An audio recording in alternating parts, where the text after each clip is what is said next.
pandemic, konsumen itu every customer atau every consumer is a digital consumer. Jadi teman-teman di masa pandemi ini tadi saya bilang bahwa kita belajar virtual, kita bekerja virtual, kita menikmati hiburan virtual, kita silaturahmi virtual, kita ke dokter virtual, maka konsumen pemakaian gadget makin tinggi.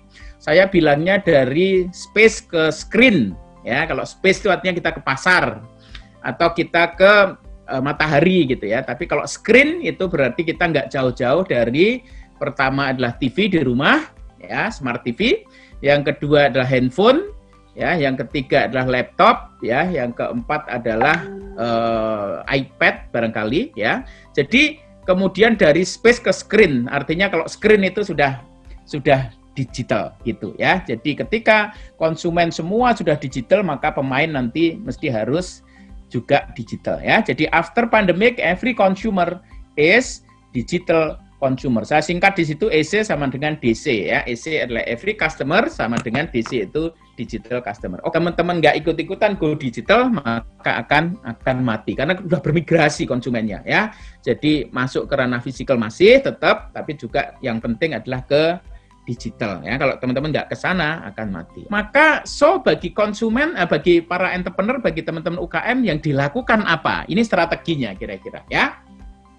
Jadi saya sebut new marketing strategi after pandemic itu, teman-teman kalau marketing itu simple sebenarnya. Ya, marketing itu simple. Marketing strategi itu simple, 3, ya. Yang pertama adalah customer management. Customer management itu artinya kaitan segmentasi, kaitan target market. Jadi milih customernya, teman-teman, ya. Nah, itu yang pertama.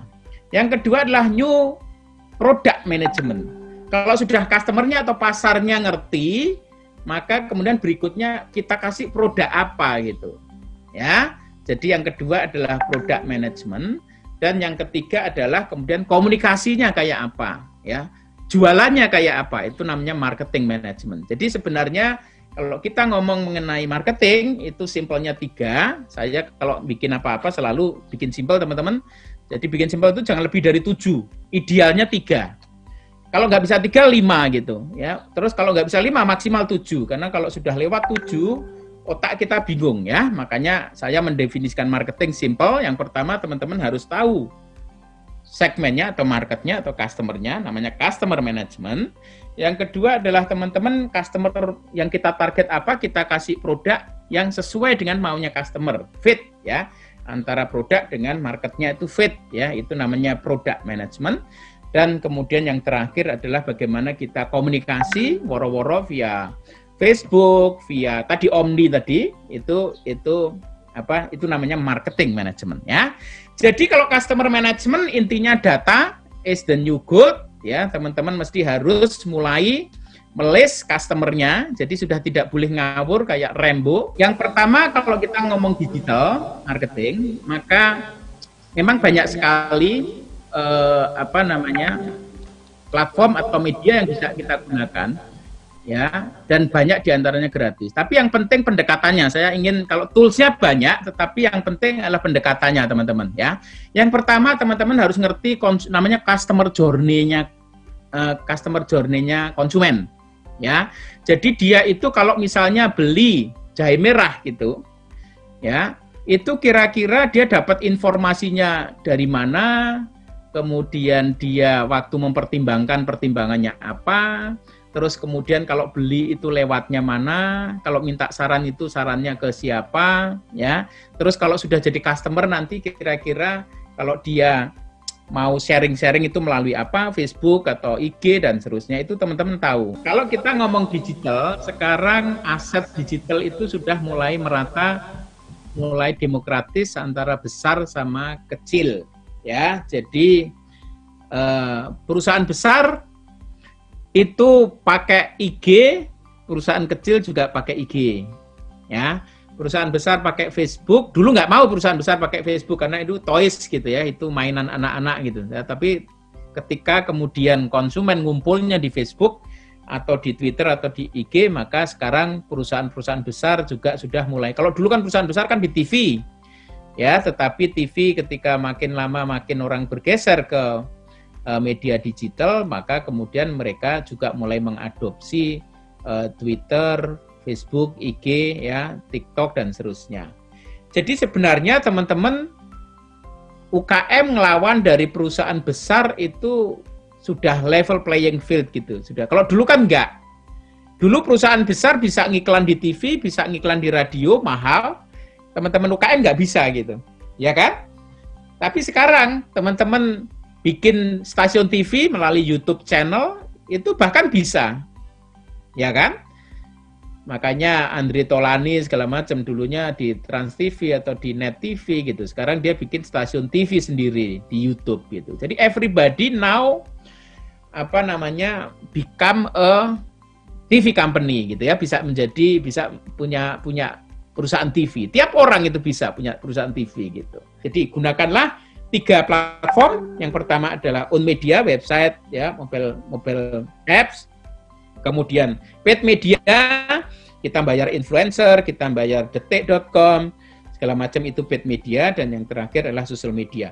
Semua paid media dan social media itu kalau bisa itu tempat transisi untuk diarahkan ke toko utama yaitu website kita ya. Dengan semakin banyak website kita itu dikunjungi, maka kemudian website kita itu, karena itu milik kita, itu akan menjadi besar, menjadi rumahnya konsumen, jadi customer base kita, sehingga dari situ kita jualannya akan menjadi lebih bagus.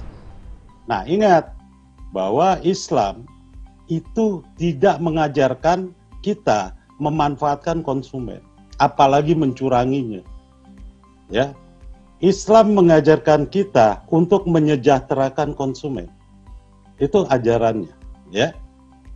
Nah, oleh karena itu, ya, kita bisa lihat, ya, bahwa gimana Islam memprotek konsumen. Misalnya kita dilarang untuk mengoplos produk, itu dilarang. Jadi produk yang tidak sesuai dengan kualitas yang kita janjikan itu dilarang. Ya, dilarang mengurangi timbangan. Ini karakteristik utama pemasaran syariah.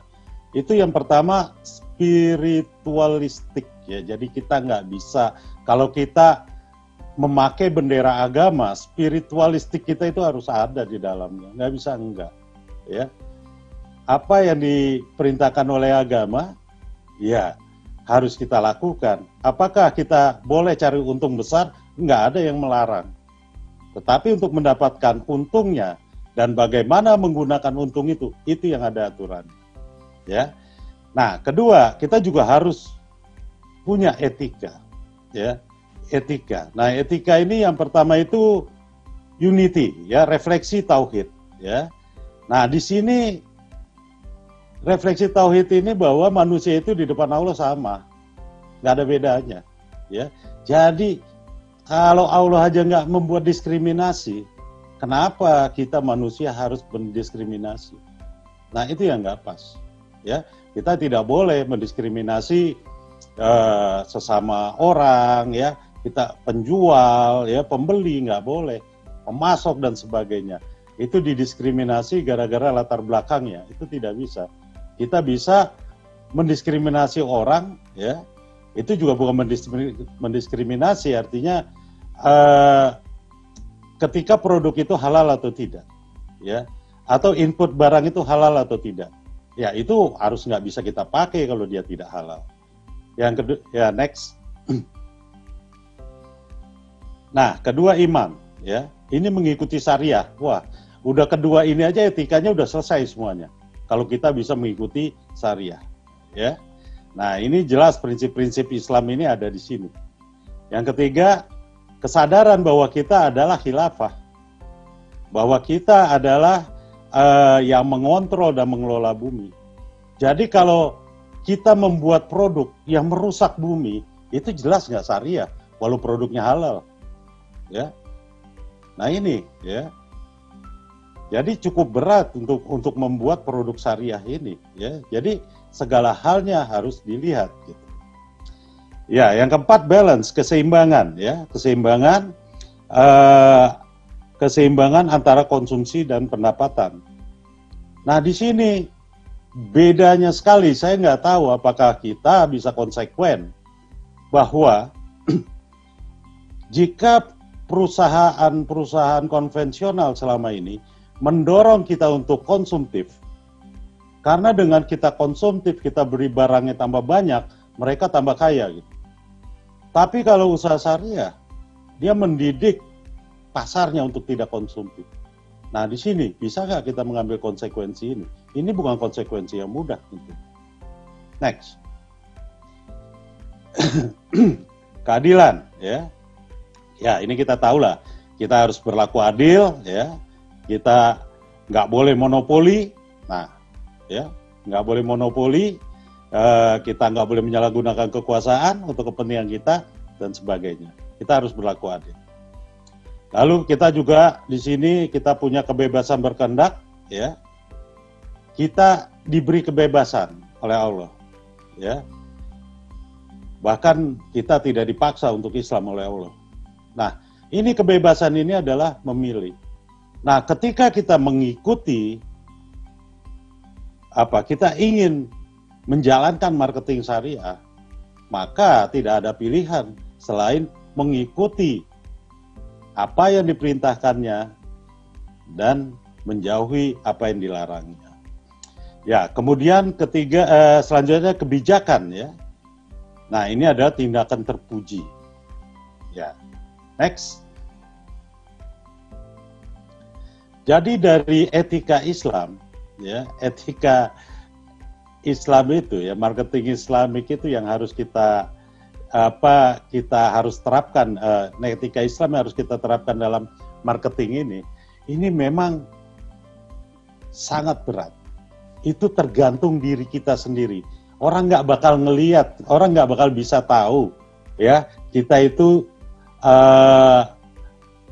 tuh orangnya adil atau tidak. Karena kita bisa di depan orang kita bisa pencitraan gitu. Di depan orang kita adil, di belakang orang enggak gitu, ya, dan sebagainya.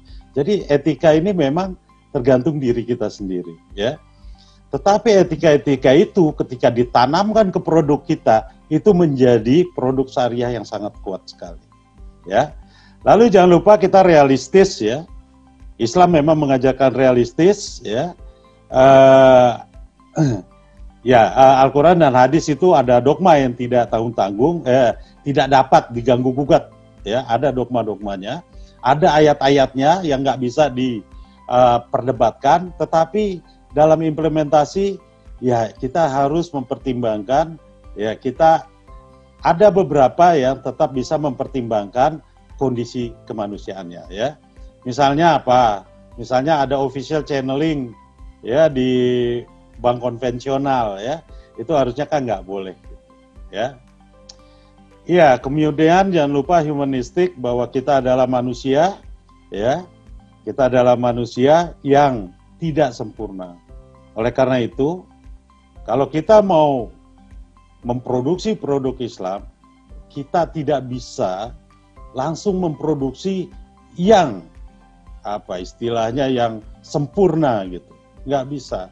Kita produksi, lalu perlahan-perlahan kita perbaiki. Next.